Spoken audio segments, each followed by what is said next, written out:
최근 정부가 대학들의 구조 개혁을 위해 정원 감축 계획을 밝혔습니다. 여러 가지 어려운 여건에도 불구하고 목회자들을 양성해온 신학교들은 이에 대해 강한 반대 의사를 표하고 있습니다. 현재 평가 기준으로는 종교적 특수성과 신학대학교들의 여건이 충분히 고려되지 못한다는 이유인데요. 한국신학대학 총장협의회 회장으로 선출되신 서울신학대학교 유석성 총장님 모시고 더 자세한 이야기 나눠보겠습니다. 총장님 안녕하십니까? 네, 안녕하세요. 네, 먼저 한국신학대학 총장협의회 회장으로 선출이 되셨는데요. 소감과 또 각오부터 듣도록 하겠습니다. 예, 한국 대학이 어려운 국면에 접어들었습니다. 또 이뿐 아니라 또 한국 교회도 지금 성장 인류에 있던 한국 교회가 이제 침체기와 정체기에 접어들었는데 이러한 때에 한국신학대학 총장협의회 회장을 맡게 되어 무거운 책임감과 또 사명감을 느낍니다. 네, 그 신학대학 총장협의회 어떤 단체인지 좀 궁금하고요. 어떤 활동들을 해오셨는지 간략하게 소개를 좀 부탁드립니다. 네, 한국신학대학 총장협의회는 전국 신학대학 총장들의 모임입니다. 28개 대학의 신학대학들이 모여서 이 단체를 구성하고 있습니다. 전국에 그 대학교육협의회라고 하는 곳이 있는데 전국 대학 총장협의회가 있습니다. 거기에 202개의 대학들이 있는데 그중에 28개 신학대학들의 총장들의 모임입니다. 자, 대학 구조 개혁 그리고 또 정원 축소 방안 정부의 방침인데요. 이 이야기를 저희가 여쭙지 않을 수 없는데 신학대학 총장협의회는 우선 정부의 이러한 방침에 대해서 적절치 않다는 그런 입장을 밝힌 것으로 알고 있습니다. 그 이유가 좀 어디에 있을까요? 예, 지금 앞으로 이제 2023년 9년 후면 되면 이 고등학교 졸업자보다 대학의 그 입학 정원이 16만 명이 이제 많게 됩니다. 네. 그래서 정부에서 앞으로 9년 동안 16만 명을 입학 정원을 이제 감축하겠다고 하는 네. 그런 계획이 이른바 대학 구조조정 네. 계획입니다. 3단계로 나눠서 이제 이 16만 명을 이제 3년씩 줄이겠다고 하는 것입니다. 9년 동안. 네.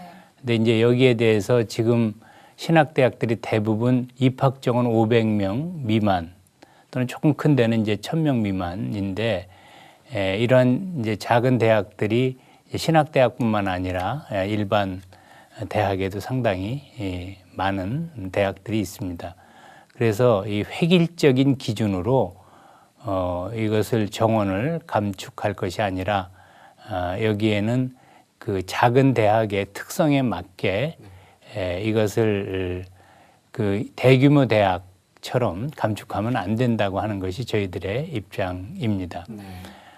그것은 이제 입학 정원이 500명 미만 대학들은 이른바 10%만 정원을 감축해도 이 대학의 운영이 어려울 뿐만 아니라 그 존립 기반 자체가 이제 위태롭게 될 수도 있습니다. 네. 그래서 작은 대학이 갖고 있는 교육의 특수성을 인정해서 이 대규모 대학과 같은 그 비율로 이 정원 감축을 하거나 구조 조정을 해서는 안 된다는 그런 생각입니다. 이러한 것을 교육부 장관에게도 우리들의 입장을 전달했고 네. 또 지난번 그 총장 모임에서 교육부 장관에게 제가 직접 신학대학 총장 대표로서 이러한 건의를 드린 바 있습니다. 네. 네.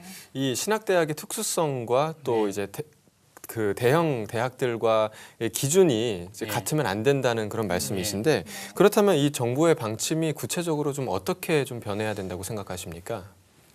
이것은 이제 이 수도권과 지방 또 대규모 대학과 이제 소규모 대학 뭐 이런 이제 지금 대학 안에도 여러 가지 그 특수성들이 있습니다. 네. 그래서 그 획일적인 일률적인 기준을 가지고 해서 안 되고 수도권 대학과 지방 대학, 특별히 지방 대학이 갖는 특수성, 또 소규모 대학이 갖는 특수성을 인정해서 그 기준을 달리해서 구조 조정을 해야 하리라고 봅니다. 네. 또 우리 사회의 그 교회에 대한 신뢰도 문제 또 언급하지 않을 수 없는데요. 교회에 대한 사회 신뢰도가 계속해서 낮아지고 있다 이런 조사가 나오고 있습니다. 그 중요한 원인으로 목회자 윤리 문제가 또 꼽히고 있는데요. 이런 목회자들을 양성하는 신학교 총장으로서 어떻게 보십니까? 예, 최근에 이제 이 기독교가 다른 그 종교보다 이제 신뢰도가 낮아지고 있고 또 이러한 여러 가지 사회적인 분위기가 조성되는 것 같습니다.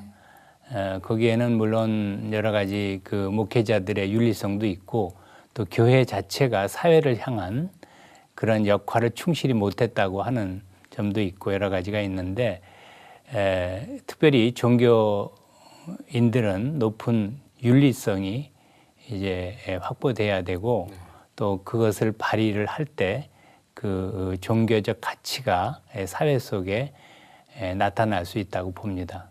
그래서 앞으로 교육도 그렇고 또 기독교 자체 내도 이런 사회적 신뢰를 확보할 수 있고 또 높일 수 있도록 앞으로 여러 가지 프로그램이라든지 목회자적 자질, 교육이라든지 또 학교에 이런 교육 제도를 통해서 이 점을 높이도록 해야 하리라고 봅니다. 네, 또 총장님께서는 실천적인 신앙을 중시했던 신학자 보네포에 또 정통하신 것으로 알고 있는데요. 현재 우리 교회가 처한 현실을 볼 때 목회자와 신학자들에게 요구되는 이 영성과 자질 어떤 게 있을까요? 예, 보네포는 실천적 신앙인이었습니다. 그는 예수 그리스도를 따라가는 제자의 길을 강조했던 사람입니다. 네. 특별히 그 순종하는 신앙, 그리고 제자직의 강조, 그리고 세 번째 정의와 평화를 위한 기독교와 기독교인들의 책임 이런 것을 강조를 했습니다. 네. 특별히 보네포로부터 우리가 배울 수 있는 것은 예수 그리스도를 타자를 위한 존재로서 이제 파악을 했는데 자기 자신이 아니라 남을 위해 십자가를 지고 희생하는 정신, 이것이 이제 보네포가 강조했던 것입니다. 특별히 보네포는 기독교인이 된다는 것은 두 가지 조건에 의해서 가능하다 그렇게 이야기를 했습니다. 하나는 기도하는 것과 두 번째 사람들 사이에 정의를 행하는 것. 그래서 우리가 영성적으로 또 기독교인으로서 바르게 제자가 되려면 기도와 이 사회적인 이런 세상에서 정의와 평화를 행하는 일, 이것이 바로 기독교인과 기독교 예수 그리스도의 제자로서 가야 할 길이라고 강조를 했습니다. 네. 아까 말씀하셨던 것 중에 이제 대학 202개 대학 중에 신학대학교가 28개다라고 말씀을 하셨는데 꽤 많은 비율을 차지하고 있거든요. 네. 이렇게 많은 신학대학교들이 나아가야 할 방향은 또 어떤 방향이 있을까요? 대학은 우선 인물을 기르고 인재를 기르고 사람다운 사람을 기르는 것이 이제 교육의 목적입니다. 네. 특별히 신학대학들은 이제 신학과만 있지 않고 요즘 이제 내용적으로는 기독교 대학의 성격들이 많이 여러 대학들이 가지고 있는데 이제 그 신학대학들은 한편으로는 사역자들을 키우고 또 한편으로는 이제 일반 과에서는 그 사회 속에 나아가 기독교 정신으로 사회를 위해 봉사할 수 있는 그런 인재들을 양성해야 하리라고 봅니다. 네.